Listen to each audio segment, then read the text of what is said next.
Hello bachcho, let's see the question. And the question says that for what value of k is the function f of x is equal to sine 2x divided by x if x is not equal to 0 and k if x is equal to 0 continuous at x equal to 0. तो हम क्या करेंगे, सबसे पहले यहाँ पे हमारा की कॉन्सेप्ट लिख लेंगे जो यूज करने वाले हैं. एंड जो की कॉन्सेप्ट यहाँ यूज होगा वो होगा कंटिन्यूस फंक्शन का. सो अ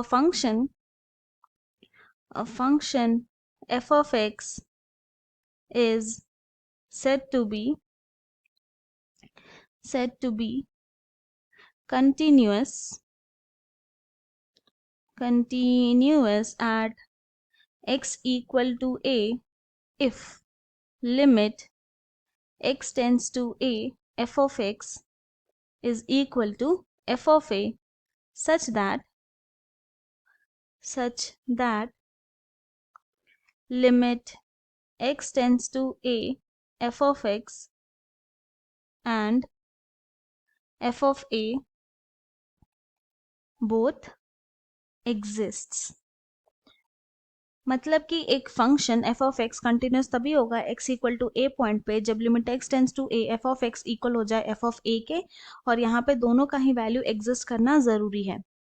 सो नाउ हमें यहाँ पे क्या करना है, हमें यहाँ पे ऐसी k की वैल्यू फाइंड आउट करनी है कि जो गिवन फंक्शन है वो कंटिन्यूस हो जाए x इक्वल टू 0 पॉइंट पे. तो f of x is continuous at x equal to 0 if, कब होगा ये, जब limit x tends to 0 f of x equal हो जाए f ऑफ 0 के. Now this implies limit x tends to 0, और यहाँ पे कौन सा फंक्शन लेंगे, हम वो फंक्शन लेंगे जब x नॉट इक्वल टू 0 हो. क्यों? क्योंकि यहाँ x टेंडिंग टू 0 बोला, इक्वल टू 0 नहीं है, इसीलिए. तो ये हो जाएगा लिमिट x टेंस टू 0 और फंक्शन हो गया यहाँ पे sine 2x divided by x equal to function at x equal to 0 पे क्या है k, तो यहाँ पर आ गया k.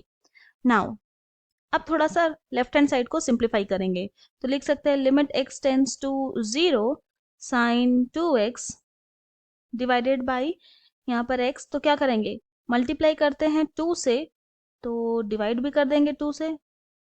Now this is equal to फिर क्या आ गया, k आ गया.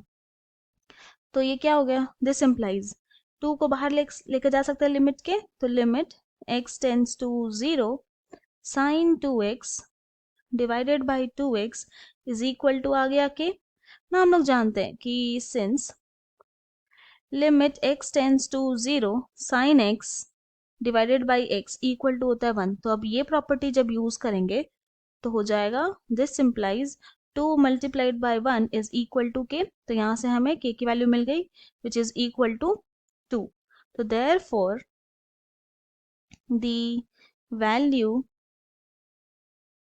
the value of k is 2, और यही हमारा फाइनल सोल्यूशन है. I hope you have understood it well. Thank you and best of luck.